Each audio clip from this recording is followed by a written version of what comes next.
घर के मुख्य द्वार पर बाकी घर वालों के साथ खड़ी शारदा हाथ में आरती की थाली लिए अपनी बहू आरती का घर में स्वागत करती है। लेकिन जैसे ही आरती की नजर घर पर पड़ती है, वो चौंक कर कहती है, हे भगवान, ये क्या, इतना पुराना और टूटा फूटा घर। बहू, ये घर हमारे दादा परदादा के जमाने का है बेटा। जी माँ जी, मुझे देखकर ऐसा ही लगा था। मुझे पता है बेटा, तुझे पुराने घर में रहने की आदत नहीं है ना, इसलिए शायद तू ऐसा कह रही है। ऐसी बात नहीं है माँ जी, लेकिन ये घर कुछ ज्यादा ही पुराना और टूटा फूटा है। हाँ बेटा, घर पुराना तो है। इसकी दीवारें तो ऐसा लग रहा है जैसे अभी गिर जाएंगी। बस इस बार खेती का सीजन अच्छा हो जाए और हमारी सब्जियां अच्छे दाम में बिक जाए तो हम सबसे पहले इस घर की मरम्मत करा लेंगे। हाँ हाँ माँ जी, जरूर करा लेंगे। चलो भाई, अब बहुत रात हो गई है। सफर में थकान भी काफी हो गई होगी, तुम सब अब आराम कर लो, कल सुबह जल्दी उठना भी है। सुबह जल्दी उठकर शारदा रसोई में पहुंच जाती है। कुछ देर में आरती भी तैयार होकर आ जाती है। आरती को देखकर शारदा कहती है, उठ गई बहू, आज तुम्हारी पहली रसोई की रस्म है। आज तुम सबके लिए बढ़िया सा खाना बना लो। जी माँ जी, मैं अब भी सबके लिए खाना तैयार करती हूँ। हम सब तुम्हारे हाथ का खाना खाने के लिए बेताब हैं बेटा। गर्मी में पसीने से तरबतर होकर आरती सबके लिए खाना बनाती है। थोड़ी देर बाद पूरा परिवार चटाई पर बैठता है और आरती सबको खाना परोसती है। वाह बहू, बहुत ही स्वादिष्ट खाना बनाया है तूने, आज तो मजा ही आ गई। मैंने कहा था ना माँ, आरती के हाथ में जादू है, अब रोज हमें ऐसे ही खाना खाने के लिए मिलेगा। भाभी, आपने तो वाकई कमाल कर दिया। इतना टेस्टी खाना तो मैंने कभी पहले नहीं खाया था। खाना तो वाकई स्वादिष्ट बना है बहू, सभी को पसंद आया है। देख, तेरी सारी मेहनत सफल हो गई। चलो अब खेत पर जाने का समय हो रहा है, आज तो खेत में बहुत काम भी है। हाँ चलते हैं पापा, हमें शाम तक लौट कर भी तो आना है। बहू, आज तुम भी हमारे साथ खेत पर चलो ना। हाँ भाभी, वैसे भी आप घर पर अकेली क्या करोगी, खेत देखोगी तो आपका भी मन बहल जाएगा। हाँ हाँ, मैं भी आप लोग के साथ चलती हूँ ना, मुझे भी अपने खेत देखने का बड़ा मन है। तपती धूप में चलते हुए सब खेत पहुँचते हैं। खेत के बीच में एक पुराना नीम का पेड़ होता है, जिसके नीचे एक चारपाई रखी हुई है। राजेश आरती से कहता है, ये हमारे दादा परदादा के जमाने के खेत है। वैसे थोड़े से ही खेत है ये, लेकिन बस इन्हीं खेतों से ही हमारी रोजी रोटी चलती है। वाह, यहाँ तो कितनी सारी सब्जियां उगी हैं। मुझे तो लगा था कि बस कुछ ही सब्जियां होंगी।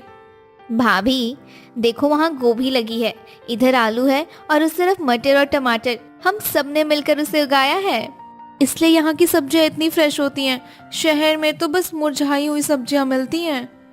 अब तो तुम्हें रोज ताजा ताजा और अच्छी अच्छी सब्जियां खाने को मिलेंगी। हाँ बहू, हम तो अपने खेत की ही सब्जियां खाते, ताजी सब्जी का स्वाद ही अलग होता है। आरती सबके साथ खेत में काम करती है। शाम को सब्जियां लेकर सब घर आते हैं और आरती कहती है, माँ जी आप आराम कीजिए, मैं सबके लिए खाना बना देती हूँ। अरे बेटा, तू रहने दे, तू भी तो थक गई होगी ना। हाँ माँ जी, लेकिन आज खेत की ताजी ताजी सब्जियों से अच्छी सी सब्जी बनाऊंगी तो सारी थकान दूर हो जाएगी मेरी। ठीक है, जैसी तेरी मर्जी। आरती चूल्हे पर खाना चढ़ाती है। कुछ देर में अचानक हवा का रुख बदलने लगता है। हे भगवान, ये हवा कितनी तेज चल रही है। बाहर धूल भरी तेज आंधी चल रही है ना बहू, हवा भी इतनी तेज है कि खिड़कियां तो मानो टूट ही जाएंगी। हे भगवान, देखिए काले बादलों के कारण बाहर कितना अंधेरा भी हो गया है। हाँ, लगता है तूफान आने वाला है। क्या तूफान आने वाला है? आरती फटाफट खाना बना लेती है और घबराई आवाज में शारदा से कहती है, माँ जी खाना तैयार है, सब जल्दी जल्दी खाना खा लो, मुझे तो बहुत डर लग रहा है। अरे बेटा डरो मत, यहाँ तूफान तो आते जाते रहते हैं, कुछ नहीं होगा। कुछ देर बाद तूफान शांत हो जाता है। शारदा गहरी सांस भरकर कहती है, चलो अब सब शांत हो गया, लेकिन क्या माँ जी? भाभी, कुछ दिन बाद फिर से तूफान आ सकता है। कुछ दिन बाद सच में बहुत बड़ा तूफान आ जाता है और शारदा घबरा कर कहती है, इस बार तो हवा की रफ्तार कुछ ज्यादा ही है, लगता है बहुत बड़ा तूफान आने वाला है। बाहर से चीजें और पेड़ गिरने की आवाजें आ रही है, छत की खपरेल उखड़ने लगी है। हे भगवान, इतना तेज तूफान! सभी जल्दी से घर के बाहर निकलो, लगता है यह घर संभल नहीं पाएगा अब। हे भगवान रक्षा करना, हमारे पास बस एक ही छत है। इस बार तूफान इतनी जोर का होता है कि कुछ ही देर में उनका घर भरभरा कर गिर जाता है। उसकी जगह मलबे का ढेर बन जाता है। आज तो सब खत्म हो गया, हमारा पूरा घर गिर गया। हे भगवान, हमारा तो घर ही हमारा आसरा था, अब वो भी गिर गया, अब हम कहाँ रहेंगे। माँ रो मत, हम यहाँ ताड़पत्री वगैरह से रहने लायक जुगाड़ कर लेंगे। नहीं रितिका, ताड़पत्री ज्यादा देर तक नहीं टिक पाएगी। हम यहाँ से मलबे के बीच खुले में नहीं रह सकते, यह खतरनाक है। राजेश सही कह रहा है, पर हम जाए कहाँ? गांव में और कोई ठिकाना भी तो नहीं है। पापा, मुझे लगता है कि इससे बेहतर है कि हम अपने खेत ही चलते हैं, कम से कम वहाँ हम सुरक्षित तो रहेंगे। हाँ, अब कोई और चारा भी नहीं है, हमें खेत ही जाना पड़ेगा। क्या खेत में? राजेश जी, वहाँ तो बस एक ही चारपाई है ना, हमारा पूरा परिवार वहाँ कैसे रहेगा? मजबूरी है बेटा, अब खेती हमारा सहारा है। चलो, जो बचा कुचा सामान है वो उठाओ और खेत चलो। सामान लेकर अंधेरे में चलते हुए सब खेत में जाते हैं और नीम के पेड़ के नीचे रखी चारपाई पर बैठने की कोशिश करते हैं। हे भगवान, 5 लोगों को अब इस एक चारपाई पर सोना पड़ेगा। हाँ बेटा, अब यही करना पड़ेगा। अभी तो मेरी नई नई शादी हुई है, मैंने तो कुछ दिन भी अपने घर में सुकून से नहीं रह पाई। बहू क्या सोच रही है? बस कुछ दिन की बात है, सब ठीक हो जाएगा। हाँ माँ जी, मैं कोशिश करती हूँ। हाँ बेटा, तकलीफ होगी लेकिन थोड़ा बर्दाश्त करना पड़ेगा। गर्मी और उमस के बीच सभी उस एक चारपाई पर जैसे तैसे सोने की कोशिश करते हैं कि अचानक रितिका का हाथ नींद में जोर से आरती की नाक पर लगता है और वो कहती है, ओ माँ, हे भगवान, मेरी तो नाक ही तोड़ दी। रितिका, क्या कर रही हो तुम? क्या हुआ भाभी? मैंने क्या किया? तुम्हारी कोनी मेरी नाक पर लगी है, देखो नाक टूट गई मेरी। माफ करना भाभी, गलती से हो गया। रितिका का हाथ कितनी जोर से लग गया राजेश जी, देखिए जरा। शांत हो जाओ आरती। रितिका, हाथ थोड़ा इधर कर लो। जी भैया। आरती फिर से सोने की कोशिश करती है लेकिन गर्मी और घुटन उसे सोने ही नहीं देती। थोड़ी देर बाद शारदा का पैर नींद में आरती के ऊपर आ जाता है। हे भगवान, अब ये क्या है? माँ जी, आपका पैर। माफ करना बेटा, जगह ही इतनी कम है, क्या करूं? तुम सोने की कोशिश करो। यहाँ तो मैं सो ही नहीं सकती, कभी हाथ लग रहा है तो कभी पैर, और गर्मी से मेरा दम घुट रहा है। आरती, 5 बज गए, उजाला होने वाला है, चलो उठ ही जाओ। हम दोनों ना खेत में घूम कर आते हैं। ठीक है, चलिए। वैसे भी यहाँ लेटने का कोई फायदा नहीं है। हाँ चलो, ताजा हवा में तुम्हें थोड़ा अच्छा लगेगा। राजेश और आरती बातें करते हुए खेत की पगडंडियों पर चलते हैं। गुस्सा ठंडा होने के बाद आरती कहती है, राजेश जी, मैं यहाँ से थोड़ी धनिया और मिर्ची तोड़ लेती हूँ, आज खाने के साथ ताजी चटनी बनाऊंगी। ये हुई ना बात, चलो मैं तुम्हारी मदद करता हूँ। दोनों सब्जियाँ तोड़कर वापस लौटते हैं। महेश और शारदा अपने साथ लाए बर्तनों को साफ करते हुए कहते हैं, अरे तुम दोनों कहाँ चले गए थे? मैं तो डर ही गई थी। माँ जी, हम बस ताजा हवा खाने थोड़ा बाहर घूमने चले गए थे। अच्छा किया बेटा, वैसे भी उमस हो रही थी। देखिए, मैं खेतों से ताजी धनिया मिर्ची तोड़ के लाई हूँ, अब इसकी अच्छी सी चटनी बनाऊंगी। वाह बहू, बहुत अच्छा किया। ताजी चटनी के साथ रोटियां खाने में तो मजा ही आ गया। तुम चूल्हा जलाकर रोटियां भी सेक लो बेटा। आरती जैसे ही चूल्हे में आग जलाती है, हवा की वजह से खेत की मिट्टी और धूल उड़ने लगती है। बाप रे, इतनी धूल उड़ रही है कि सांस लेना भी मुश्किल हो रहा है। चूल्हा कैसे जलेगा अब? घर की रसोई में तो कम से कम 4 दीवारें तो थी, यहाँ तो हवा के कारण चूल्हा जलाने में भी बड़ी परेशानी हो रही। हाँ माँ जी, धुएं से आंखें लाल हो रही हैं और धूप और गर्मी से तो पसीना आ रहा है। हाँ बेटा, चाह कर भी तबीयत के कारण मैं मदद नहीं कर सकती। कोई बात नहीं माँ जी, मैं कर लूंगी। आरती को परेशान होता देखकर राजेश उसके पास जाकर कहता है, आरती, तुम्हें धूप से परेशानी हो रही होगी, मैं तुम्हारे लिए कपड़ा टांग देता हूँ ताकि सीधी धूप तुम पर ना पड़े। खाना बनता है और सबका खाना होने के बाद आरती के चेहरे पर नींद और थकान साफ दिखने लगती है। बहू, तुम्हें तो बहुत नींद आ रही है बेटा। हाँ माँ जी, नींद और थकान की वजह से मेरा सिर चकरा रहा है, थोड़ी देर आराम करना चाहती हूँ। हाँ बेटा, सो जाओ, अभी चारपाई भी खाली पड़ी है। मैं और राजेश भी जरा खेत पर काम कर लेते हैं।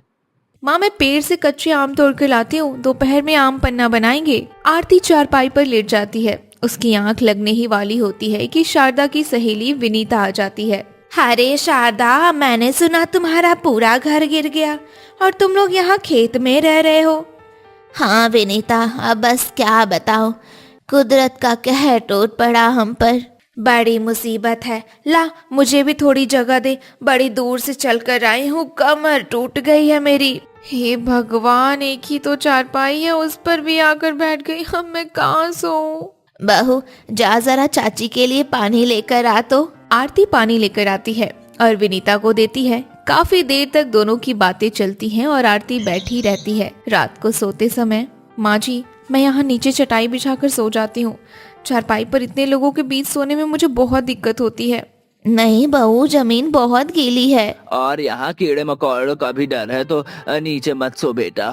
कुछ नहीं होगा, मैं सो जाऊंगी, मुझे बस खुली जगह चाहिए वरना मेरा दम घुट जाएगा। अच्छा ठीक है, जैसी मर्जी। आरती चादर बिछाती है और जमीन पर ही सो जाती है। कुछ देर बाद आरती को अपनी गर्दन पर कुछ रेंगता हुआ महसूस होता है और वो चीखती है, हे माँ, ये क्या है? हे भगवान, ये तो एक छोटा सा सांप है। देखा बहू, यहाँ जमीन पर सोना बिल्कुल भी सुरक्षित नहीं है। बहू, आज के बाद तू अपनी नहीं चलाएगी, अब तो चुपचाप चारपाई पर ही सोएगी। हाँ, और कोई बहस नहीं। जी, मैं चारपाई पर ही सो जाती हूँ। अगली सुबह आरती की कमर अकड़ जाती है और उसे अपनी किस्मत पर रोना आता है। हे भगवान, चारपाई पर सोना तो बड़ा कठिन है, ना ढंग से नींद आती है और ना आराम मिलता है। बहू, अब तो जल्दी से खाना बना ले, खेत में काम बहुत है। धुएं और गर्मी के बीच आरती फिर से चूल्हा फूंकने लगती है। राजेश भी वहीं बैठ जाता है। तभी रीतिका वहां आ जाती है। भाभी, खाना बन गया क्या? बड़ी भूख लगी है। एक तो मैं परेशान हो रही हूँ, ऊपर से इसको बस खाने की पड़ी है। बस थोड़ी देर में बन जाएगा रीतिका। ठीक है भाभी। राजेश जी, मुझे आपसे कुछ बात करनी है। कहो, क्या बात करनी है? क्या बात हो गई? राजेश जी, कब तक हम यूं चारपाई पर सोते रहेंगे? आरती, मुझे पता है तुम तकलीफ में हो, हम सब भी तो परेशान हैं। अब और बर्दाश्त नहीं होता मुझसे, गर्मी, धूल, कीड़े और ऊपर से ये एक ही चारपाई। लेकिन भगवान से प्रार्थना करने के अलावा और कर ही क्या सकते हैं? इतनी गर्मी में सब्जी के खेत में एक ही चारपाई पर सोने वाला ससुराल तो मैंने पहली बार देखा है राजेश जी। वो तो है, लेकिन हिम्मत रखो आरती, वक्त हमेशा एक जैसा नहीं रहता है। राजेश आरती को तसल्ली देकर शांत करता है। शाम को ताजा पानी लाने के लिए आरती कुएं की ओर चली जाती है, जहां गांव की और भी औरतें खड़ी हैं। बहुत तूफान में तुम्हारा घर टूट गया, सुनकर बहुत दुख हुआ।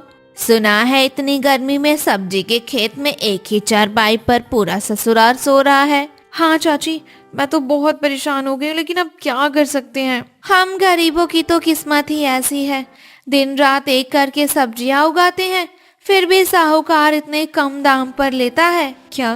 क्यों चाची, क्या हम इन्हें और कहीं नहीं बेच सकते? कैसे बेचेंगे बेटा, ना तो हम शहर में किसी को जानते हैं और ना कोई हमें जानता है। बस इसी बात का तो साहूकार फायदा उठाता है। लेकिन कोई तो ऐसा तरीका निकालना पड़ेगा ना कि हमारी सब्जियां सीधे शहर में बिके और हमें सही दाम मिले। तुम पढ़ी लिखी हो बेटा, तुम ही कोई रास्ता निकालो।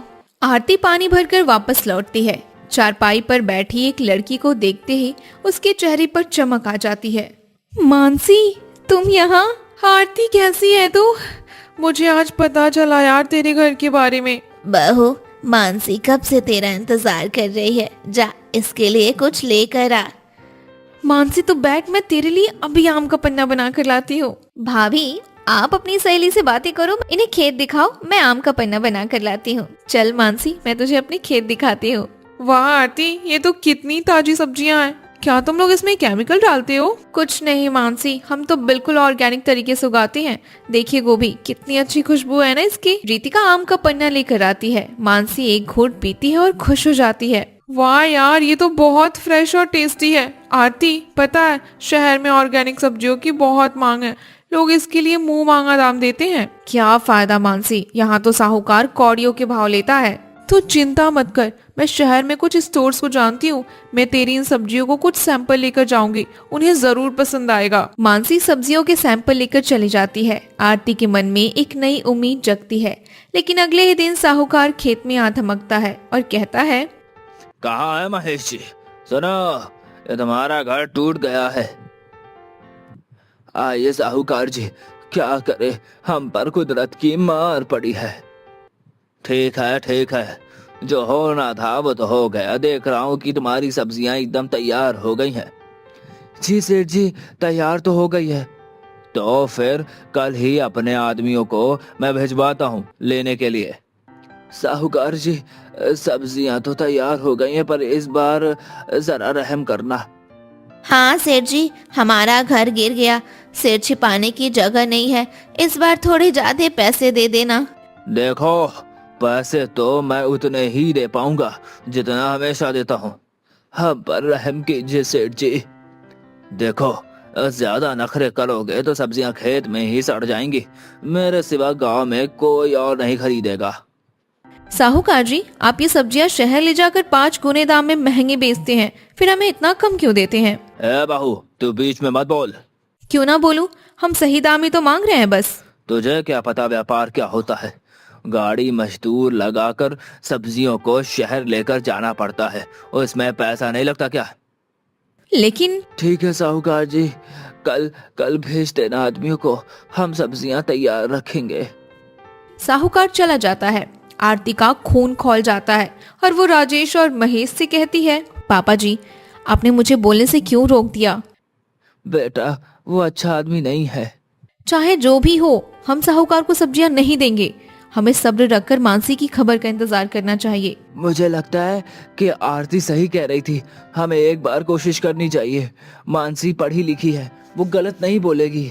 लेकिन बेटा, मुझे तो अभी भी साहूकार का डर सता रहा है, कहीं हम मुसीबत में ना पड़ जाएं। आप घबराइए मत माँ जी, हम किसी मुसीबत में नहीं फंसेंगे। अगली सुबह पूरा परिवार खुशी खुशी सब्जियां तोड़ने में जुट जाता है। तभी साहूकार के आदमी वहां पहुंच जाते हैं और आरती निडरता से कहती है, जाके अपने मालिक से कह दो, आज हम सब्जियां नहीं बेच रहे, हमें शहर में ग्राहक मिल गया है। साहूकार के आदमी चले जाते हैं। थोड़ी देर बाद मानसी लोडिंग गाड़ी और 2 व्यापारियों के साथ खेत में दाखिल होती है। देखो मानसी, आ गई। सब्जियां लेकर बोरियों में भर दीजिए। क्या हो रहा है यहाँ? तुम्हारी इतनी हिम्मत की किसी और को माल बेच दिया? हाँ, बेच दिया, जो करना है कर लीजिए। बहुत पछताओगे तुम लोग। शहर वाला एक ही दिन खरीदेगा, फिर तुम मेरे पास ही आओगे। मैं एक भी सब्जी नहीं खरीदूंगा। साहूकार जी, अब आपकी जरूरत कभी नहीं पड़ेगी। मैं खुद इनकी सब्जियों को सीधी डील शहर से बड़े स्टोर से करवाऊंगी। हाँ साहूकार जी, अब हम बेवकूफ नहीं बनेंगे। अब हमारा पसीना हमारे काम आएगा, आपकी तिजोरी भरने के नहीं। महेश आरती से कहता है, आरती बेटा, तू तो साक्षात लक्ष्मी बनकर आई है। आज तक हमने एक साथ इतने पैसे कभी नहीं देखे। बहू, मुझे माफ कर देना, मैं तो डर गई थी, पर तूने तो सबका ही नसीब बदल दिया। भाभी, अब तो हम पक्का घर बनाएंगे और मेरे लिए एक अलग कमरा भी। हाँ रितिका, सबका अपना कमरा होगा और हम अब उस चारपाई को अपने आंगन में शान से रखेंगे, ताकि हमें याद रहे कि हमने कैसे संघर्ष किया था। कुछ ही महीनों में खेत के पास एक पक्का मकान खड़ा हो जाता है। अब गर्मी की दोपहर में कूलर की हवा चलती है और पूरा परिवार खेत की ताजी सब्जियां खाता है। ये तो सही बात है। ये हम सबकी मेहनत का नतीजा है माँ जी और पापा जी। हमने दिखा दिया कि अगर परिवार साथ हो और सोच सही हो तो घर में सारी मुश्किलें खत्म हो सकती है, हर मुश्किल का रास्ता निकल सकता है। हाँ राजेश जी, हम तो वो दिन हमेशा याद रखेंगे जो हम सबने गर्मी में सब्जी के खेत में एक ही चारपाई पर बिताए थे। हाँ, जिसकी वजह से हमें मेहनत करने की प्रेरणा मिली और परिवार की कीमत भी पता चली। पिंटू बेटा, तू बैठा क्यों है? सो जा, काफी रात हो गई है। फिर सुबह उठकर तुझे स्कूल भी तो जाना है ना। माँ मुझे नींद नहीं आ रही, मुझे गर्मी में पसीना हो रहा है। अच्छा ठीक है, मेरे पास आ जा, मैं तुझे हाथ वाले पंखे से हवा कर देती हूँ। माँ हाथ वाला पंखा भी कितनी हवा देगा? जब आपका हाथ थक जाता है तो आप पंखा चलाना छोड़ देते हो, फिर उसके बाद मुझे और भी ज्यादा गर्मी लगने लगती है। क्या करूं बेटा, पंखा चलाते चलाते मेरे हाथ में दर्द होने लगता है, इसलिए मैं थोड़ी देर रुक जाती हूँ। छी याक, घर में ये बदबू कैसे आ रही है? बेटा ये जमीन की मिट्टी और पसीने की बदबू है। माँ मुझे इस बदबू से घुटन भी हो रही है। चलो ना, थोड़ी देर कहीं बाहर चलते हैं। तू भी ना, तेरे अजीब ही ड्रामे हैं। देख तेरे पापा भी तो सो रहे हैं ना। सबको पता है कि घर में सोने से सभी को दिक्कत और परेशानी हो रही है, लेकिन सब थके हैं इसलिए आराम से सो गए। तू भी सो जा बेटा, मैं पंखा कर देती हूँ। नहीं तो नहीं, मैं बाहर जाऊंगा, मुझे नहीं सोना। लगता है तू नहीं मानेगा। चल ठीक है, थोड़ी देर तुझे बाहर घुमा के लाती हूँ। हाँ ठीक है, चलो। चल चल, थोड़ी देर बाहर घूम ले। ठीक है माँ, मैं अभी घूम कर आता हूँ। ये लड़का भी ना, बताओ रात के 2 बज रहे हैं और इसे बाहर घूमने की पड़ी है। उधर पिंटू को घूमता देखकर गांव के कुछ कुत्ते उसके पास आकर जोर जोर से भौंकने लगते हैं। इस पर पिंटू डरकर माँ के पास भाग जाता है।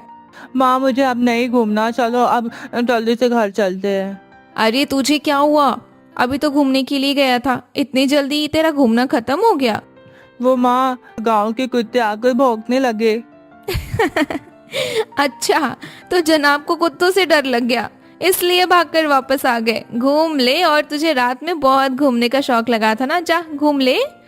नहीं माँ, अब मैं नहीं घूमूंगा, जल्दी घर में चलो, नहीं तो वो कुत्ते यहाँ पर भी आ जाएंगे। इस तरह अब शीला पिंटू के साथ घर में चली जाती है। कुछ दिन ऐसे ही बीतते हैं। सभी लोग को प्यास की समस्या होने लगती है। माँ मुझे प्यास लगी है, पानी दो ना। अभी तो पिया था ना। माँ यहाँ घर में रखा हुआ पानी एकदम गर्म हो जाता है, इसलिए मुझे बार बार प्यास लग रही है। तू ठीक कहता है, ऊपर से गर्मी में पसीना भी हो रहा है, जिससे शरीर का सारा पानी बाहर निकल जाता है। ऐसे में प्यास तो लगनी ही है। पानी भी खत्म हो गया, लगता है फिर से हैंडपंप पर जाना होगा। अब और नहीं सहा जाता, मैं कल ही सभी से बात करूंगी। अब मैं यहाँ नीचे नहीं सो सकती, अब मैं पिंटू को लेकर छत पर ही सोऊंगी। इस तरह शीला परेशान होकर अपने घर वालों से बात करने वाली होती है, लेकिन क्या उसके घर वाले उसे ऊपर सोने की परमिशन देंगे? गांव में इस गर्मी में पहली बार छत पर कौन सोता है? छत पर सोने में गांव वालों को कौन सी दिक्कतें होती हैं? सबसे दिलचस्प सवाल तो ये है कि शीला ने बिना धुएं, बिना कोई प्रोडक्ट जलाए छत पर होने वाली मच्छरों की दिक्कत को हमेशा के लिए कैसे खत्म कर दिया? इसके अलावा शीला ने और कौन कौन से जुगाड़ लगाए जिससे छत पर होने वाले सभी समस्याएं खत्म हो गई? पूरी बात जानने के लिए चलिए कहानी के फ्लैशबैक में चलते हैं। घर पर मोतीलाल जी है क्या? हाँ चाचा जी, वो थोड़ा भैंसों को पानी पिलाने गए हैं। आप रुकिए ना, मैं बाहर खाट बिछा देती हूँ, आप बैठ जाइए, वो आते ही होंगे। ठीक है, इसी पेड़ के नीचे खाट डाल लेते हैं। अरे भैया, आप यहाँ कब आए? बस अभी आया था, तुम तो भैंसों को पानी देने लगे हो। हाँ भैया, वो तो तुम्हें पता ही है, गर्मी एकदम से बढ़ गई, इंसान तो पानी पी पी कर नहीं थक रहे हैं, तो ये बेचारे जानवर है। हाँ सो तो है, आओ थोड़ी देर साथ बैठते हैं। वैसे भैया, ये लाइट की समस्या तो रात को एकदम नरक बना देती है। हर किसी को सोने में बहुत दिक्कत हो रही है, समझ नहीं आता कि ये परेशानी कब तक झेलनी पड़ेगी। पूरा गांव इस समस्या से परेशान है, इसी बारे में मैंने एक बार सरपंच जी को भी बात की थी। अच्छा, तो फिर क्या हुआ? सरपंच जी मेरी बात सुनने के बाद बिजली विभाग गए थे, लेकिन वहां से ये खबर मिली कि गांव में बिजली की कमी है, इसीलिए पूरे दिन बिजली नहीं दी जा सकती है। सुबह बिजली इसीलिए दी जाती ताकि जिन लोगों के काम धंधे बिजली की मदद से होते हैं वे सभी अच्छे से हो सके और आराम से वह लोग अपना काम कर सके। इसका मतलब है रात में बिजली नहीं आएगी। हाँ, सरपंच जी की बातों से तो यही लगता है कि बिजली की व्यवस्था गांव में तो अब ऐसी ही रहने वाली है। खैर, हम भी इसमें क्या कर सकते हैं जब आगे से ही कुछ नहीं हो सकता। चलो ठीक है भैया, अब मैं भी चलता हूँ, थोड़ा मुझे भी कुछ काम है। हाँ ठीक है, मैं भी चलता हूँ, थोड़ा खेतों पर जाऊं। सुनो जी, खाना तैयार है, पापा जी से पूछ लो ना, खाना निकाल दूं क्या? बहू, आज तो खाना बाहर ही ले आ, अंदर तो बहुत गर्मी है, खाना खाया नहीं जाएगा। सुनो, पिताजी और मेरे लिए दोनों का खाना बाहर ही लेकर आ जाओ। जी ठीक है। क्या हुआ बहू? माँ जी, वो उनका और पापा जी का खाना बाहर ही देना है, आप और मैं यहीं खा लेते हैं। ठीक है, तू पहले बाहर खाना दे आ, फिर हम बाद में खा लेंगे। पंखा करो ना, गर्मी लग रही है मुझे। करती हूँ, रुक जा जरा, थोड़ी देर तू खुद नहीं कर सकता पंखा? अपनी दादी से हरदम पंखा करवाना चाहता है। थोड़ी देर कर दीजिए ना माँ जी, जब हम खाएंगे तो इसी से पंखा करवाएंगे। क्यों पिंटू, करेगा ना पंखा? ठीक है मम्मी, कर दूंगा। कुछ देर बाद सभी लोग खाना खा लेते हैं, फिर सभी सो जाते हैं। शीला अपने कमरे में थी, उसके साथ सुरेश की अलग चारपाई थी। पिंटू उसी चारपाई पर सो रहा था। आधी रात होते ही पिंटू उठकर बैठ जाता है। पिंटू बेटा, तू बैठा क्यों है? सो जा, काफी रात हो गई है, फिर सुबह उठकर तुझे स्कूल भी तो जाना है ना। माँ, मुझे नींद नहीं आ रही, मुझे गर्मी में पसीना हो रहा है। अच्छा ठीक है, मेरे पास आ जा, मैं तुझे हाथ वाले पंखे से हवा कर देती हूँ। माँ, हाथ वाला पंखा भी कितनी हवा देगा? जब आपका हाथ थक जाता है तो आप पंखा चलाना छोड़ देते हो, फिर उसके बाद मुझे और भी ज्यादा गर्मी लगने लगती है। क्या करूं बेटा, पंखा चलाते चलाते मेरे हाथ में दर्द होने लगता है, इसलिए मैं थोड़ी देर रुक जाती हूँ। छी याक, घर में ये बदबू कैसी आ रही है? बेटा, ये जमीन की मिट्टी और पसीने की बदबू है। माँ, मुझे इस बदबू से घुटन भी हो रही है, चलो ना थोड़ी देर कहीं बाहर चलते हैं। तू भी ना, तेरे अजीब ही ड्रामे हैं। देख, तेरे पापा भी तो सो रहे हैं ना। सबको पता है कि घर में सोने से सभी को दिक्कत और परेशानी हो रही है, लेकिन सब थके हैं इसलिए आराम से सो गए। तू भी सो जा बेटा, मैं पंखा कर देती हूँ। नहीं तो नहीं, मैं बाहर जाऊंगा, मुझे नहीं सोना। लगता है तू नहीं मानेगा। चल ठीक है, थोड़ी देर तुझे बाहर घुमा के लाती हूँ। हाँ ठीक है, चलो। चल चल, थोड़ी देर बाहर घूम ले। ठीक है माँ, मैं अभी घूम कर आता हूँ। ये लड़का भी ना, बताओ रात के 2 बज रहे हैं और इसे बाहर घूमने की पड़ी है। उधर पिंटू को घूमता देखकर गांव के कुछ कुत्ते उसके पास आकर जोर जोर से भौंकने लगते हैं। इस पर पिंटू डरकर माँ के पास भाग जाता है। माँ, मुझे अब नहीं घूमना, चलो अब जल्दी से घर चलते हैं। अरे तुझे क्या हुआ? अभी तो घूमने के लिए गया था, इतनी जल्दी तेरा घूमना खत्म हो गया? वो माँ, गांव के कुत्ते आकर भौंकने लगे। अच्छा, तो जनाब को कुत्तों से डर लग गया, इसलिए भागकर वापस आ गए। घूम ले, और तुझे रात में बहुत घूमने का शौक लगा था ना, जा घूम ले। नहीं माँ, अब मैं नहीं घूमूंगा, जल्दी घर में चलो, नहीं तो वो कुत्ते यहाँ पर भी आ जाएंगे। इस तरह अब शीला पिंटू के साथ घर में चली जाती है। कुछ दिन ऐसे ही बीतते हैं। सभी लोग को प्यास की समस्या होने लगती है। माँ, मुझे प्यास लगी है, पानी दो ना। अभी तो पिया था ना। माँ, यहाँ घर में रखा हुआ पानी एकदम गर्म हो जाता है, इसलिए मुझे बार बार प्यास लग रही है। तू ठीक कहता है, ऊपर से गर्मी में पसीना भी हो रहा है, जिससे शरीर का सारा पानी बाहर निकल जाता है। ऐसे में प्यास तो लगनी ही है। पानी भी खत्म हो गया, लगता है फिर से हैंडपंप पर जाना होगा।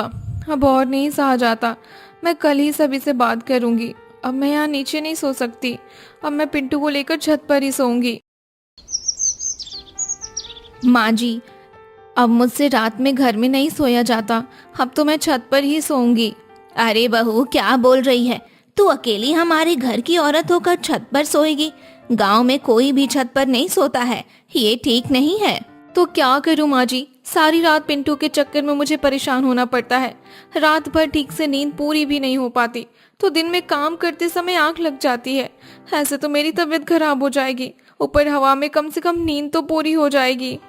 हाँ माँ, शीला ठीक कहती है, इसे ऊपर ही सोने दो। अगर कोई दिक्कत वाली बात है तो मैं भी इन दोनों के साथ ऊपर ही सो जाऊंगा।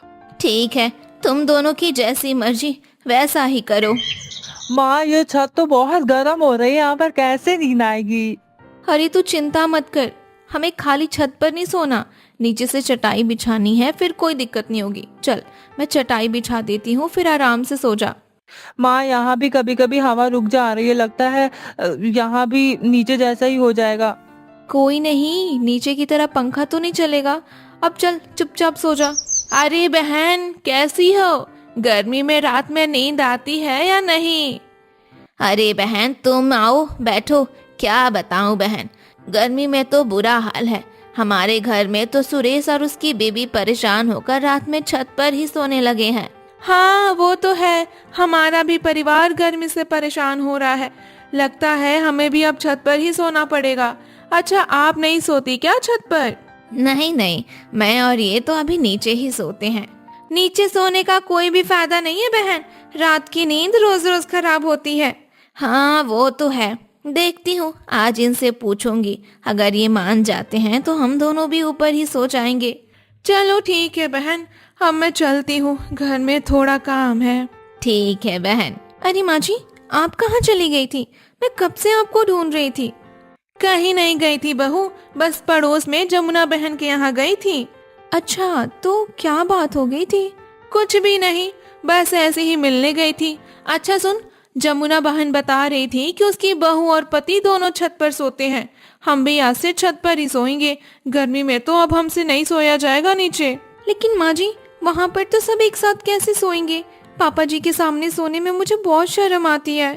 तो उसकी चिंता मत कर, आदमी लोग एक तरफ सो जाएंगे और हम लोग एक तरफ सो जाएंगे। ठीक है माँ जी, आप जैसा सही समझे। अरे माँ जी आप? हाँ बहू, आज हम भी सोच रहे थे कि छत पर ही सोकर देखते हैं। ठीक है माँ जी, लेकिन पापा जी यहाँ सोएंगे तो मुझे थोड़ा अजीब लगेगा। तो फिक्र मत कर, वो एक तरफ सो जाएंगे। अच्छा माँ जी, मैं सोच रही थी कि बीच छत पर एक कपड़ा डाल देते हैं, फिर मुझे ठीक लगेगा। पापा जी को भी सोने में कोई ज्यादा दिक्कत नहीं होगी। ठीक है, फिर ऐसा ही कर ले तू। कुछ देर बाद सभी लोग अपनी अपनी जगह पर सो जाते हैं। उधर पड़ोस के लोग भी छत पर अपना बिस्तर लगाते हुए दिखाई दे रहे होते हैं। फिर वे लोग भी सो जाते हैं। लेकिन आधी रात को पड़ोस की मीरा नींद में उठती हुई अपनी छत के किनारे पर आ जाती है। तभी शिला उसे देख लेती है। वो कौन है?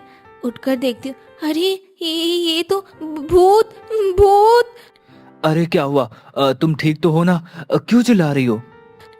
वहाँ पर भूत है, देखो भूत है वहाँ पे। अरे चुप हो जा, भूत जैसा कुछ नहीं होता। रुक, मुझे देखने दो कौन है वहाँ। अब सुरेश अपनी छत के किनारे जाकर देखता है तो उसे मीरा की पहचान होती है। अरे ये तो मीरा है, लगता है नींद में उठकर आगे बढ़ती जा रही है। मुझे रामनाथ चाचा को आवाज देनी होगी। अरे रामनाथ चाचा, अरे जल्दी उठो। अरे वो देखो मीरा, अरे अरे नींद में है, कहाँ चली जा रही है? जल्दी उसे पकड़ो, नहीं तो छत से गिर जाएगी। क्या क्या क्या हुआ? क्या हुआ? अरे वो देखो मीरा कहाँ जा रही है, जल्दी रोको उसे, नहीं तो वो नीचे गिर जाएगी। कुछ देर बाद रामनाथ मीरा को पकड़कर लाता है और उसे नींद से जगाता है। फिर मीरा नींद से बाहर आ जाती है। अरे चाचा सब ठीक है ना? हाँ सुरेश, सब ठीक है, बस नींद में उठकर चलने लगी थी। तुम लोग सो जाओ अब। चलो शुक्र है, लेकिन सच में तुम्हारी चिल्लाहट ने तो मुझे भी डरा दिया। एक बार तो लगा, मैंने भी सोच लिया था कि भूत हमारे छत पर आ गया है। अब छोड़ो भी, मजाक मत करो। हाँ ठीक है, चलो अब सो जाओ। धीरे धीरे सब परिवार के सभी लोग छत पर ही सोने लगे। सभी को छत की आदत लग गई थी, लेकिन बीच बीच में छोटी मोटी परेशानियां होती रहती। एक दिन पिंटू जब छत पर सो रहा था, तभी छत पर उसके पास एक चूहिया आ जाती है। माँ चूहा! क्या हुआ पिंटू, तू क्यों इतना चिल्ला रहा है? माँ यहाँ पर चूहा आया था। अच्छा चल अब सो जा, वो तो भाग गया होगा ना। नहीं, मुझे नींद नहीं आएगी, मुझे डर लग रहा है, मुझे मुझे नीचे जाना है। हद है, अब एक चूहे से डरकर तू नीचे जाएगा? हाँ हाँ, मुझे यहाँ पर अब नींद नहीं आएगी। ठीक है चल, मैं तुझे नीचे ही सुलाकर ऊपर आ जाऊंगी। ठीक है। क्या हुआ पिंकी, किसे देख रही है? चाची वो आज पिंटू छत पर नहीं दिखाई दे रहा है, वो कहाँ है? जनाब को रात में एक चूहे ने डरा दिया था, इसलिए नीचे भागकर सो रहे हैं। डरपोक, वो एक चूहे से डर गया। सुबह बाहर आने दो, फिर आप देखना मैं उसे कैसे चिढ़ाती हूँ। ठीक है, तुम दोनों की मटर गश्ती तो तुम दोनों ही जानो। अरे शीला, मेरा गमछा तो देना, जरा खेतों की तरफ जा रहा हूँ। और ये पिंटू को क्या हो गया, अभी तक सोता जा रहा है? कब तक सोएगा? आज स्कूल नहीं जाएगा क्या ये? स्कूल का तो नहीं पता, लेकिन रात को चूहे के डर से जनाब ने अपनी नींद जरूर खराब कर ली है, इसलिए अभी तक सोए पड़े हैं। क्यों, छत पर चूहे भी हो गए क्या? हाँ, छत पर जो एक तरफ चूल्हे की लकड़ी और उपले रखे हैं ना, उन्हीं की वजह से आ गए होंगे। तो एक काम करो, उसे साफ कर कर पूरी तरीके से चूल्हे के पास रख दो, फालतू में चूहे हमारी नींद भी खराब करेंगे। ठीक है, वो तो मैं रख दूंगी, लेकिन कहीं आपको भी तो चूहे से डर नहीं लग रहा था ना? अरे मुझे क्यों लगेंगे चूहे से डर? अरे मजाक कर रही थी। ये लो आपका गमछा। आज मैं अपना काम खत्म करके छत की सफाई कर दूंगी। इस तरह से शीला ने अपनी छत की सफाई कर दी। फिर कीड़ों और चूहों जैसी दिक्कत खत्म हो गई। अब सभी लोग आराम से छत पर सोने लगे थे, लेकिन छत पर हवा चलने के बाद भी ठंडक महसूस ही नहीं होती थी। फिर सभी ने छत पर पानी डालना शुरू कर दिया। अब छत सूख जाती है तो सभी लोग सो जाते हैं। आज छत पर लोग ज्यादा देर तक जाग रहे थे क्योंकि हवा कम चल रही थी। आज तो हवा भी नहीं चल रही है, लगता है नींद भी देर से आएगी। ये तो रोज की बात है, हवा चलती है लेकिन शरीर में महसूस ही नहीं होती। अगर यही हवा ठंडी चले तो शरीर को भी ठंडक महसूस होने लगेगी। ठंड हवा तो केवल बारिश और सर्दियों में ही चलती है। जब हम छत पर नहीं सो सकते, क्या फायदा उस ठंडी हवा का? चिंता मत करो, मैंने कुछ सोचा है। कल से हमारे छत पर भी ठंडी हवा चलेगी। ठंडी हवा चलेगी? वो कैसे? हाँ, मैंने सोचा है, जो बीच में कपड़ा टंगा है ना, हम उसे पानी में अच्छे से भिगोकर रस्सी पर डाल देंगे। फिर भीगे कपड़े की वजह से हवा में अपने आप ठंडापन महसूस होने लगेगा। अच्छा, क्या सच में तुम्हारा ये जुगाड़ काम करेगा? ये तो तुम्हें कल खुद ही पता चल जाएगा। चलो कल देखते हैं क्या होता है। इस तरह से शीला ने कपड़ों को पानी में भिगोकर टांग दिया, जिसकी वजह से सच में हवा में थोड़ा बदलाव हो गया। अरे वाह शीला, तुमने तो कमाल कर दिया। क्या हुआ जी, आज की सब्जी कुछ ज्यादा ही स्वादिष्ट बनी है क्या? नहीं, मैं तो उस गीले कपड़े की बात कर रहा था। रात को सच में पूरे छत पर ठंडक थी, लेकिन एक बात है, छत पर मच्छर भी नहीं जाते। पर दिन में मच्छर काटते, लेकिन इसका जुगाड़ तो धुएं के अलावा कुछ भी नहीं हो सकता। देखती हूँ, सोचने पर कुछ ना कुछ जुगाड़ तो इसका भी मिल जाएगा। चूहे से डरने वाले बच्चे, क्या कर रहे हो? क्या है, तू मुझे ऐसे क्यों कहती है? क्यों, तुझे बुरा लगता है मेरे ऐसे कहने पर? हाँ लगता है, तभी तो बोल रहा हूँ। अच्छा चल ठीक है, आगे से नहीं बोलूंगी, माफ कर दे मुझे। अच्छा सुन, वो मेरी मम्मी ना छत पर अब एक बड़ा सा कपड़ा भिगो कर डालती है, तो जिसकी वजह से हमारी छत ना ठंडी ठंडी हवा से भर जाती है। वहाँ पे बहुत ठंडी ठंडी हवा चलती है। तुम्हारी छत पर भी रात में गीला कपड़ा डालते हैं क्या? नहीं, हमारे छत पर तो ऐसा कुछ नहीं होता। हमारे यहाँ तो होता है, इसलिए हम कूलर जैसी हवा का मजा ले पाते हैं। कुछ देर बाद पिंकी वहाँ से चली जाती है और घर जाकर अपनी मम्मी को पिंटू वाली बात बता देती है। इसी के चलते पड़ोसियों ने भी कपड़े वाला तरीका अपना लिया। एक दिन शीला चूल्हे पर खाना बनाते हुए मिट्टी का तेल लकड़ी पर डाल रही थी। तभी थोड़ा तेल उसके हाथ पर गिर जाता है और बदबू करने लगता है। ओहो, ये क्या हो गया? मेरे हाथ पर तो मिट्टी का तेल ही गिर गया। कितनी तेज बदबू कर रहा। ये तेल ना अब हाथ धोना पड़ेगा, तभी जाकर रोटी बना पाऊंगी। वैसे बदबू एक ऐसी चीज है ना जिसे इंसान परेशान हो जाते हैं। अगर कोई बदबू मच्छरों को भगाने में मदद करे तो जब मैं अपने मायके थी तो सुना था कि नीम के तेल के बदबू से कीड़े मकोड़े दूर रहते हैं। क्या पता नीम के तेल से मच्छर भी भाग जाते हो। एक काम करती हूँ, इनसे कहती हूँ कि हमारे घर में आंवले की जगह नीम का तेल लाया करें, फिर उससे हम बालों में लगा लिया करेंगे। क्या पता उसकी बदबू से मच्छर काटना ही बंद कर दे। हाँ, ये जुगाड़ तो ठीक रहेगा। शीला जरा एक लोटा पानी तो लाना। अरे आज आप खेतों से बड़ी जल्दी आ गए, क्या बात है? अच्छा सुनो ना, मैं कह रही थी कि आप जो आंवले का तेल लाते हो ना, उसकी जगह नीम का तेल लाया करो। मुझे लगता है कि उसे सिर में लगाने पर रात में मच्छर काटना बंद कर देंगे। ओह, तो तुमने एक नया जुगाड़ भी खोज लिया। चलो ठीक है, मैं कल सुबह ले आऊंगा। एक जुगाड़ और मेरे दिमाग में और आया है। मैं सोच रही थी ना, तुलसी के पौधों की महक भी मच्छरों को भगाने में मदद करती है, तो क्यों ना छत पर तुलसी के गमले लगा दिए जाएं? ठीक है, लगा कर देख लो। हमें तो बस अच्छी नींद के मतलब है, और कुछ नहीं चाहिए। अगर इन जुगाड़ों से अच्छी नींद आ जाती है तो फिर इन्हें ही करने से कोई बुराई नहीं है। इस तरह से शीला के जुगाड़ से सच में फायदा मिला और छत पर मच्छरों की दिक्कत भी कम हो गई। अरे बहू, तुझे पता है हमारे पड़ोसी मच्छरों से बचने के लिए नीम का तेल सिर पर लगा रहे हैं और तुलसी का पौधा भी लगा रहे हैं। तो माँ जी, हर बार की तरह ये वाला तरीका भी हम लोग कॉपी कर लेते हैं। क्यों, ठीक कह रही हूँ ना? हाँ, बिल्कुल ठीक बोल रही है बहू। इस तरह से पूरा गांव छत पर सोने लगा और शीला के जुगाड़ अपनाकर हर रात की अधूरी नींद पूरी करने लगी। गर्मी में मशरूम उगाने वाली गरीब बहू की खेती और ठंडी ससुराल। माँ जी आपने दीदी को देखा है कहीं? कहाँ चली गई है दीदी? नहीं बहू, क्या हुआ? क्या हो गया? तू सुबह सुबह क्यों आ गई यहाँ पे? सुबह से कहीं पर भी नहीं दिख रही दीदी, पता नहीं कहाँ गई। पूरे घर में देख लिया, आंगन में भी नहीं है, छत पर भी नहीं है, बाहर भी नहीं है, पता नहीं कहाँ है। अरे इतनी भयंकर गर्मी में वो भला बाहर कहाँ चली जाएगी? घर में ही होगी कहीं। वही तो समझ में नहीं आ रहा है, वो है कहाँ, चली कहाँ गई है? उनका फोन भी यहीं पड़ा हुआ है, बिना बताए पता नहीं कहाँ चली जाती हैं। कभी कहीं नहीं जाती, पता नहीं आज अचानक कहाँ गई। 1 मिनट, मैंने उसे आखिरी बार पीछे वाले बंद कमरे की तरफ जाते हुए देखा था। क्या? फिर से उस बंद कमरे में? हाँ बहू, अब पता नहीं क्या करने जाया करती है वो वहां पर। लेकिन माँ जी, दीदी बार बार उस बंद कमरे की तरफ क्यों जाती है? वहां तो घुटन होती है, सांस तक लेना मुश्किल होता है। पता नहीं बहू, कई दिनों से मैं वही देख रही हूँ। वो उसी कमरे की तरफ लगी रहती है, ना ढंग से आराम करती है, ना अपनी तबीयत का ख्याल रखती। पता नहीं क्या करना चाहती है। माँ जी, कहीं दीदी को कुछ हो तो नहीं गया? अरे ऐसा मत कह, चल हमें चलकर देखना चाहिए। दोनों घबराते हुए बंद कमरे की तरफ भागती है। दीदी दरवाजा खोलिए, आप अंदर हैं क्या? अरे नंदनी बहू, अरे दरवाजा खोल बेटा, क्या कर रही है तू अंदर? कमरे के अंदर से कोई आवाज नहीं आती।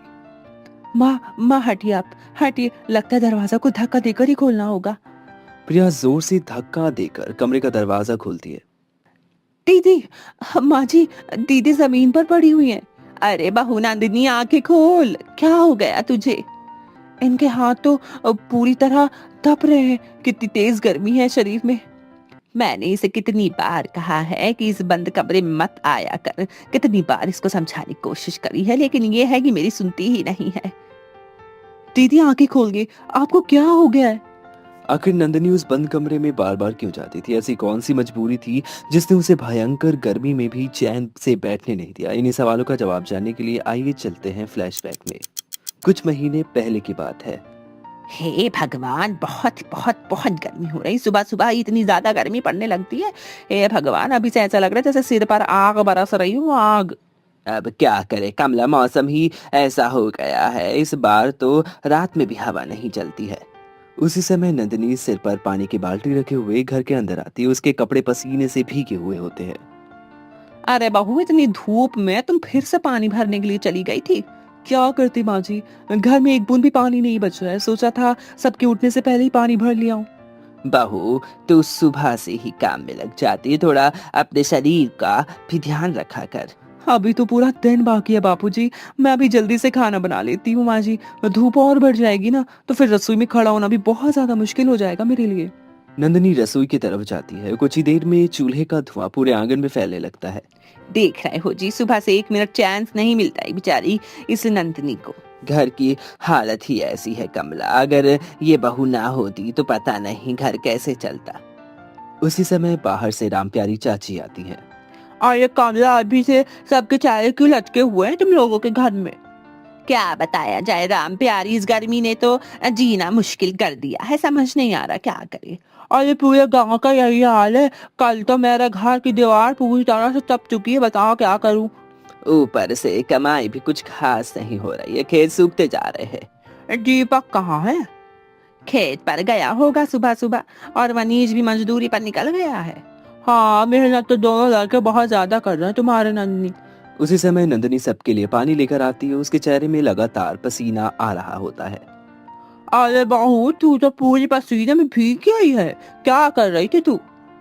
रसोई में बहुत गर्मी है चाची, चूल्हे के सामने खड़ा होना बहुत ज्यादा मुश्किल हो जाता है। मैंने इसे कितनी बार कहा थोड़ा आराम कर लिया कर, लेकिन ये है कि मेरी सुनती नहीं। अगर मैं बैठ जाऊंगी तो घर कौन देखेगा माँ जी? ये घर का काम कौन करेगा? बहू, काम अपनी जगह, लेकिन शरीर भी कोई चीज होती है। ऐसी दिन रात तू गर्मी में लगी रही ना तो तू बीमार पड़ जाएगी। उसी समय बाहर से एक औरत की आवाज आती है। अरे कमला जी, बधाई हो बधाई। अरे शहर वाली लड़की ने जो रिश्ता गया था ना, उनका फोन आ गया है। उन्होंने रिश्ता पक्का कर दिया है। हाय भगवान, सच कह रही है। हाँ हाँ, अगले महीने मनीष की शादी भी तय हो गई है। अरे वाह, तो इस घर में नई बहू आ जाएगी कमला। अब घर में नंदिनी का हाल बताने वाली दूसरी बहू भी आ जाएगी। बधाई हो बधाई कमला। कुछ ही दिनों बाद मनीष जी की शादी हो जाती। शादी के बाद नई बहू प्रिया शहर के पास वाले इलाके से अपने ससुराल आ जाती, लेकिन भयंकर गर्मी पहले जैसे ही पड़ रही थी। यहाँ तो सच में बहुत गर्मी है। रात से भर लग रही थी मुझे इतनी गर्मी, जैसे हवा नहीं है। आग जल रही थी यार। क्या हो रहा है यहाँ पर? अरे बहू, अभी तो सुबह की गर्मी देख रही है। अरे दोपहर में तो हाल और भी ज्यादा खराब हो जाता है। रास्ते में भी तुम यही बोल रही थी, इतनी गर्म हवा। उसने पहले कभी ये सारी चीजें महसूस नहीं की है। क्योंकि सच में नहीं की। हमारे वहाँ इतनी ज्यादा गर्मी नहीं होती है। वहाँ तो लोग कमरे में कूलर चलाकर, एसी चलाकर रहते हैं। तू पहले बैठ जा प्रिया, इतनी दूर से चलकर आई है, थक गई होगी। मैं तेरे लिए ठंडा पानी लेकर आती हूँ। अगर सच में ठंडा पानी मिल जाए तो मेरी जान में जान आ जाए, जान ही बच जाए मेरे। बहू, यहाँ ठंडे पानी का मतलब होता है मटके का पानी। ठीक है, लाइए जो भी हो। सच बताओ, मुझे लगा था गांव में थोड़ी शांति होगी, लेकिन यहाँ तो गर्मी ने हालत ही खराब कर दी है। धीरे धीरे आदत हो जाएगी। आदत? अरे इतनी गर्मी की भी आदत होती है क्या? इतने में नंदिनी पानी लेकर आ जाती है। ये ले, आराम से पी। अभी अभी मटके में नया पानी भरा है। प्रिया पानी पीती है। पानी अच्छा है, लेकिन घर बहुत गर्म लग रहा है। रात में तो यहाँ नींद भी नहीं आती होगी आप लोगों को। नींद कहाँ आती है बहू? आधी रात तक तो सब हाथ वाला पंखा चलते रहते, नींद कहाँ से आएगी? फिर आप लोग रहते कैसे हो यहाँ पर? जैसे तैसे रह लेते, क्या करे। गरीब आदमी मौसम से लड़ भी कितना सकता है। हमारे घर में तो दो दो कूलर चलते थे। अब हर घर की हालत एक जैसी नहीं होती है। मेरा वो मतलब नहीं था, बस मुझे यहाँ सब कुछ बहुत ही अलग लग रहा है। अलग तो लगेगा बहू, शहर और गांव की जिंदगी में बहुत फर्क होता है। वहाँ बहुत आराम होता होगा, यहाँ आराम से ज्यादा जिम्मेदारियां होती हैं। उसी समय रसोई की धुएं की हल्की गंध आने लगती है। अरे मैं तो चूल्हे पर दाल चढ़ाकर भूल ही गई थी। देख रही है प्रिया, ये सुबह से 1 मिनट भी चैन से नहीं बैठती। पूरा दिन पूरा घर अकेले संभालती है। दीदी हमेशा इतना काम करती रहती है। हाँ बहू, तू अभी नई नई आई है ना, इसीलिए नहीं जानती है। इस घर को नंदिनी ने बहुत अच्छे से संभाल कर रखा है, वरना इतनी गर्मी और इतनी तंगी से घर चलाना आसान नहीं होता है। प्रिया चुप होकर नंदिनी को देखने लगती है, जो गर्म रसोई में फिर से चूल्हे के सामने बैठ चुकी होती है। अगले दिन सुबह सुबह नंदिनी आंगन में झाड़ू लगा रही होती है। सूरज पूरी तरह निकल भी नहीं हुआ होता है कि गर्माहट चलने लगती है। हे भगवान, सुबह सुबह से इतनी गर्मी लग रही है। यहाँ लोग पूरे दिन कैसे रहते हैं? कहाँ कहाँ फंस गई यार। अभी तो धूप निकली भी नहीं है बहू, तब ये हाल है। बस यही सुनकर डर लग रहा है माँ जी। अगर सुबह का ये हाल है तो दोपहर में क्या होता होगा? कल रात में भी गर्मी की वजह से मैं ठीक से सो नहीं पाई हूँ। नंदिनी पानी की बाल्टी रखकर उनकी तरफ देखने लगती है। सच बताऊं, मैं इतनी गर्मी बर्दाश्त नहीं कर सकती। आप लोग रोज वहाँ कैसे काम कर लेते हैं? नंदिनी चुप हो जाती है। उसके चेहरे पर सोचने वाला भाव आने लगता है।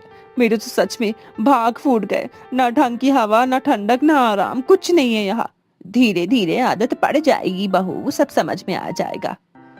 मुझे नहीं लगता मुझे कभी आदत पड़ पाएगी। यह भी कोई आदत पड़ने वाली चीज है। यह नहीं कि आप लोगों ने यहाँ पर कुछ ऐसा करे जिससे गर्मी कम लगे। इतना कहकर प्रिया अंदर चली जाती है। माँ जी, प्रिया गलत भी तो नहीं कह रही है। इस गर्मी में घर के अंदर रहना सचमुच बहुत मुश्किल होता है। अब गर्मी का क्या कर सकते हैं, पर किसी के बस में थोड़ी होती है सारी चीजें। अब क्या करे, जो चल रहा है चलने दे बहू। नंदिनी कुछ सोचने लगती है, फिर वो खेत की तरफ देखती है और अचानक उसे कुछ सूझता है। वो उठकर खेत की तरफ चली जाती है। बस अभी खेत से आती हूँ। बहू, बाहर लू चल रही, ज्यादा देर तक बाहर मत रहना। नंदिनी खेत के किनारे पहुंचती है। वहां सूखी घास, पुरानी बांस और घास जैसी जंगली घास पड़ी होती है। वो उन्हें ध्यान से देखने लगती है। अगर ये घास पानी पकड़ ले और हवा इसके बीच से होकर गुजरे तो घर के अंदर शायद ठंडी हवा आ सकती है। वो जल्दी जल्दी घासों को इकट्ठा करने लगती है और उन्हें बांध कर घर ले आती। नंदिनी खिड़कियों के सामने घास बांधने लगती है, फिर बाल्टी से पानी भरकर उन घासों पर छिड़क देती है। बहू, इससे क्या होगा?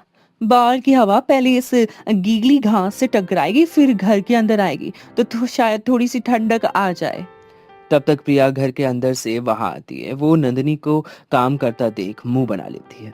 दीदी सच बताओ तो मुझे नहीं लगता था इससे कोई फर्क पड़ेगा। मुझे भी पूरा यकीन नहीं था, लेकिन कोशिश करने वालों की कभी हार नहीं होती। क्या आ जाता है कोशिश करने में। कुछ देर तक गर्म हवा चलती है, फिर धीरे धीरे वही हवा गीली घास से होकर कमरे के अंदर आने लगती है। 1 मिनट, हवा पहले जैसी गर्म नहीं लग रही है। सच में थोड़ी ठंडक तो मुझे भी महसूस हो रही है। प्रिया चुप होकर खिड़की से आती हुई ठंडी हवा महसूस करने लगती है। पहली बार उसके चेहरे पर थोड़ी राहत दिखाई देती है। शाम का समय होता है। खिड़कियों पर लगी गीली घास की वजह से घर के अंदर पहले से ही थोड़ी राहत महसूस हो रही थी। तभी बाहर से रामप्यारी चाची एक आदमी के साथ आती दिखाई देती है। अरे कमला, लगता है तेरी बहू ने सच में कोई कमाल कर दिया है। बाहर तो आग जैसी हवा चल रही है, तेरे घर में इतनी ज्यादा ठंडक कैसे लग रही है? बड़ा अच्छा लग रहा है तेरे घर में। हाँ, ये सब नंदिनी का जुगाड़ है। सच कहूं काकी, बाहर से आते हुए लगा जैसे किसी दूसरे घर में आ गए हो। अरे रमेश, इस बार जल्दी आ गया शहर से। क्या बताया जाए काका, शहर में मजदूरी करना भी अब आसान नहीं रहा। ऊपर से इतनी गर्मी, पूरे दिन टीन के छत के नीचे काम करो तो ऐसा लगता है जैसे शरीर पिघल जाएगा। पिछले दिन तो किसी चीज का नाम बता रहा था, क्या था वो जरा बता इन्हें। मशरूम, शायद आप इसी की बात कर रहे हैं। वो क्या होता है?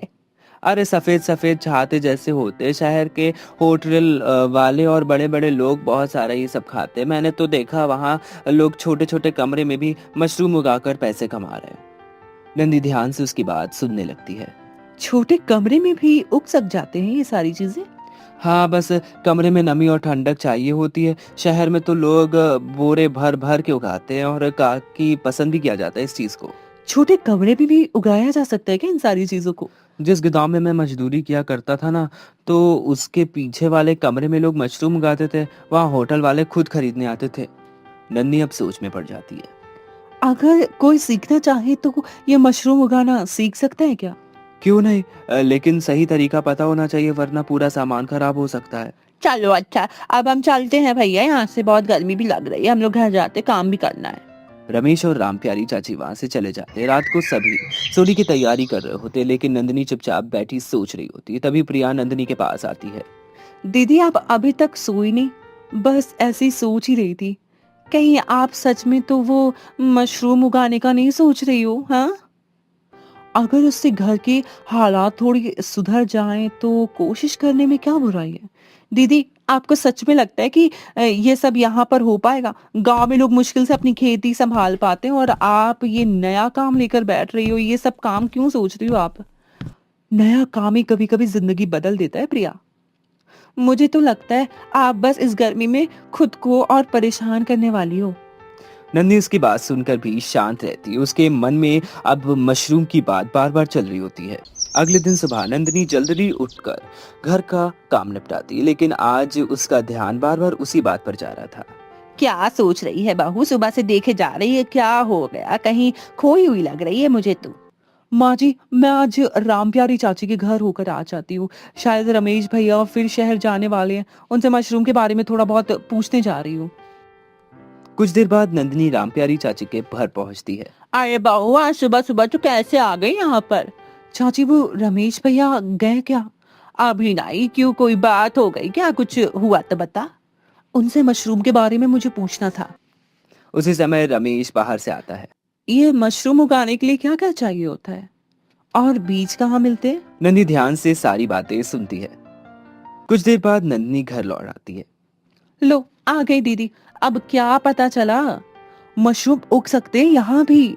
और आपको सच में लगता है कि हमारे इस छोटे से घर में वो सब उग पाएंगे, वो सब हो पाएंगे? क्या सोच रही हो?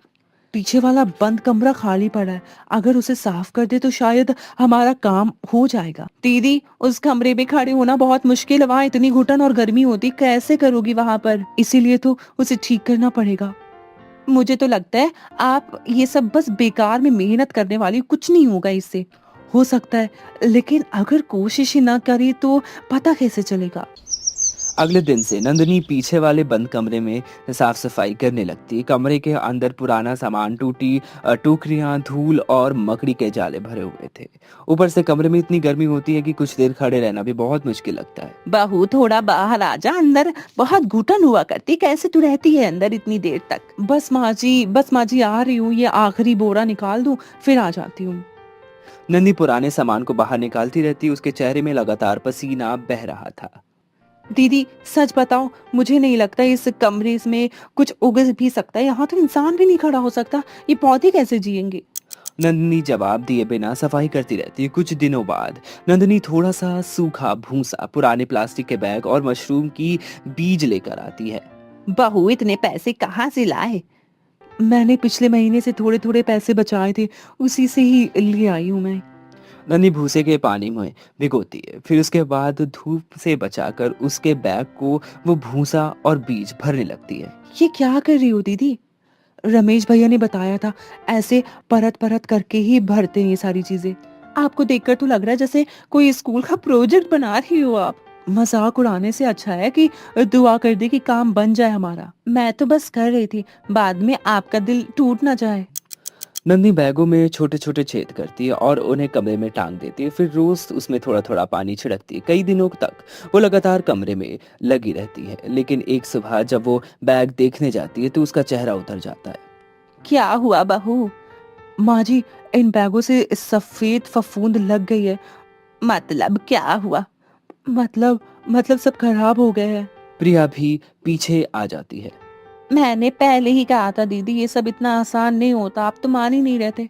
शायद मुझसे कहीं कोई गलती हो गई है। नंदी चुपचाप खराब बैग बाहर निकालने लगती है।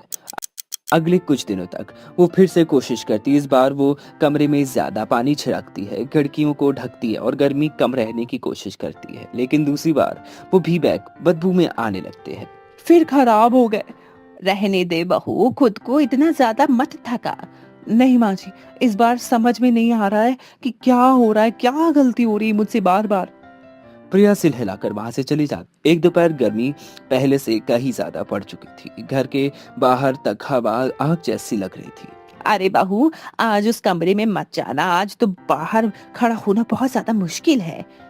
बस थोड़ी देर देख कर आती हूँ माँ जी, और सुबह से कमरे में पानी भी नहीं डाला है मैंने। दीदी आप भी ना, इतना सब कुछ करने के बाद भी कुछ नहीं हुआ तो 2 बार सब खराब हो चुका है, तो क्यों बार बार जा रही हैं? इस बार शायद सब सही हो जाए। नन्ही बाल्टी लेकर बंद कमरे के लिए चली जाती है। अंदर कमरा बहुत ही ज्यादा भयंकर घुटन और गर्मी से भरा होता है। वो धीरे धीरे बैग पर पानी छिड़कने लगती है। उसके चेहरे में लगातार पसीना बह रहा था। धीरे धीरे उसकी आंखों के आगे धुंधलापन छाने लगता है। वो दीवार पकड़ने की कोशिश करती है। हे भगवान, ये मैं कहीं। अचानक उसका सिर घूमता है और वो वहीं जमीन पर गिर जाती। कुछ समय बाद माँ जी, आपने दीदी को देखा है कहीं? कहाँ चली गई है दीदी? नहीं बहू, क्या हुआ, क्या हो गया? तू सुबह सुबह क्यों आ गई यहाँ पे? सुबह से कहीं पर भी नहीं दिख रही दीदी, पता नहीं कहाँ गई। पूरे घर में देख लिया, आंगन में भी नहीं है, छत पर भी नहीं है, बाहर भी नहीं है, पता नहीं कहाँ है। अरे इतनी भयंकर गर्मी में वो भला बाहर कहाँ चली जाएगी? घर में ही होगी कहीं। वही तो समझ में नहीं आ रहा है, वो है कहाँ, चली कहाँ गई है? उनका फोन भी यहीं पड़ा हुआ है, बिना बताए पता नहीं कहाँ चली जाती हैं, कभी कहीं नहीं जाती, पता नहीं आज अचानक कहाँ गई। 1 मिनट, मैंने उसे आखिरी बार पीछे वाले बंद कमरे की तरफ जाते हुए देखा था। क्या? फिर से उस बंद कमरे में? हाँ बहू, अब पता नहीं क्या करने जाया करती है वो वहां पर। लेकिन माँ जी, दीदी बार बार उस बंद कमरे की तरफ क्यों जाती है? वहां तो घुटन होती है, सांस तक लेना मुश्किल होता है। पता नहीं बहू, कई दिनों से मैं वही देख रही हूँ, वो उसी कमरे की तरफ लगी रहती है, ना ढंग से आराम करती है, ना अपनी तबीयत का ख्याल रखती, पता नहीं क्या करना चाहती है। माँ जी, कहीं दीदी को कुछ हो तो नहीं गया? अरे ऐसा मत कह, चल चल, हमें चलकर देखना चाहिए। दोनों घबराते हुए बंद कमरे की तरफ भागती है। दीदी दीदी, दरवाजा खोलिए, आप अंदर हैं क्या? अरे नंदिनी बहू, अरे दरवाजा खोल बेटा, क्या कर रही है तू अंदर? कमरे के अंदर से कोई आवाज नहीं आती। माँ हटिए, आप हटिए, लगता है दरवाजा को धक्का देकर ही खोलना होगा। प्रिया जोर से धक्का देकर कमरे का दरवाजा खोलती है। दीदी, माँ जी, दीदी जमीन पर पड़ी हुई है। अरे बहू नंदिनी, आंखें खोल, क्या हो गया तुझे? इनके हाथ तो पूरी तरह तप रहे हैं। कितनी तेज गर्मी है शरीर में। मैंने इसे कितनी बार कहा है कि इस बंद कमरे में मत आया कर। कितनी बार इसको समझाने की कोशिश करी है, लेकिन ये है कि मेरी सुनती ही नहीं है। दीदी आंखें खोल गई, आपको क्या हो गया है? प्रिया उसके चेहरे पर पानी की छींटें मारती। कमला और प्रिया उसकी हालत देखकर घबरा जाती। कुछ देर बाद नंदिनी धीरे धीरे होश में आने लगती है। उसकी नजर धुंधली हालत में सामने टंगी बैगों पर जाती है। वो देखो। क्या? कमला और प्रिया बैगों की तरफ देखती है। माँ जी, ये सफेद सफेद क्या निकला है? अरे ये तो मशरूम है। नंदी हल्की सी मुस्कान के साथ बैग की तरफ देखने लगती है। मशरूम? माँ जी देखा, प्रिया मेरी मेहनत रंग लाई, सफल हो गई मेरी मेहनत। प्रिया चुप होकर उसे देखने लगती। पहली बार उसके चेहरे पर नंदिनी के लिए हैरानी और सम्मान दोनों एक साथ दिखाई दे रहा था। अगले कुछ दिनों में नंदिनी पहले से ज्यादा सावधानी से मशरूम का ध्यान रखने लगती है। अब बंद कमरे में कई बैगों से छोटे छोटे सफेद मशरूम निकलने लगे। दीदी ये देखिए, इतनी जल्दी बड़े भी हो गए हैं ये सारे। कितनी जल्दी बड़े हो जाते हैं क्या ये सब? अगर कमरे में नमी सही से हो ना, तो ये सारी चीजें बहुत जल्दी बढ़ने लगती हैं।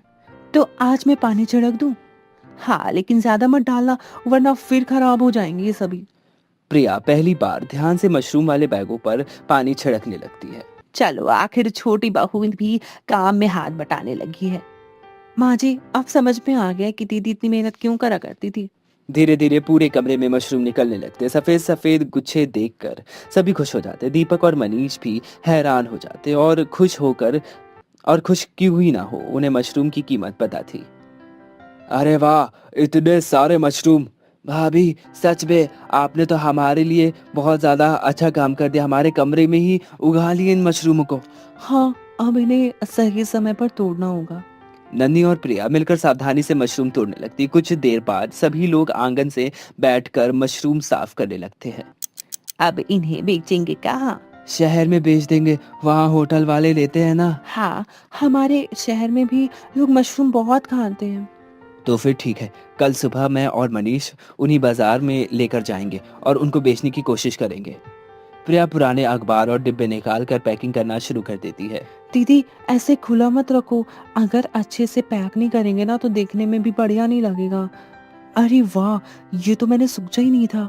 यही बात सही है, शहर में चीज जितनी साफ और अच्छी दिखती है ना, लोग उतना जल्दी खरीदते हैं उसे। धीरे धीरे दोनों बहुएं मिलकर मशरूम पैक करने लग जाती हैं। अगली सुबह, बापूजी हम निकलते हैं। हाँ, संभाल कर जाना बेटा। अगर अच्छे दाम में मिल गए ना तो इस बार हम और भी बैग तैयार करेंगे। दीपक और मनीष मशरूम लेकर शहर की तरफ निकल पड़ते हैं। कुछ ही दिनों में शहर में दोबारा मशरूम का ऑर्डर आ जाता है।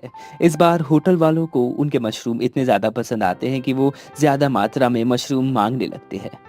बापूजी इस बार तो बहुत सारे मशरूम हाथों हाथ बिक जाएंगे। और होटल वाले बोल रहे थे कि अगली बार ज्यादा मशरूम लेकर आना। धीरे धीरे घर की हालत बदलने लगी। पहले वायरिंग होती है, फिर पंखा आता है और फिर धीरे धीरे कूलर आ जाता है। अब कम से कम रात को गर्मी में नींद तो आ जाएगी। अभी तो बहुत कुछ करना बाकी है। जिस घर में कभी गर्मी, तंगी और परेशानियां रहती थी, आज उसी घर में मेहनत और हौसला भी ठंडक बस चुकी है। दोनों बहुओं ने हार मानने के बजाय नया रास्ता चुना और अपने छोटे से बंद कमरे से शुरू की आई मशरूम की खेती और पूरे परिवार की जिंदगी बदल दी। धीरे धीरे वही टूटा फूटा घर पूरे गांव में ठंडा घर के नाम से मशहूर हो गया।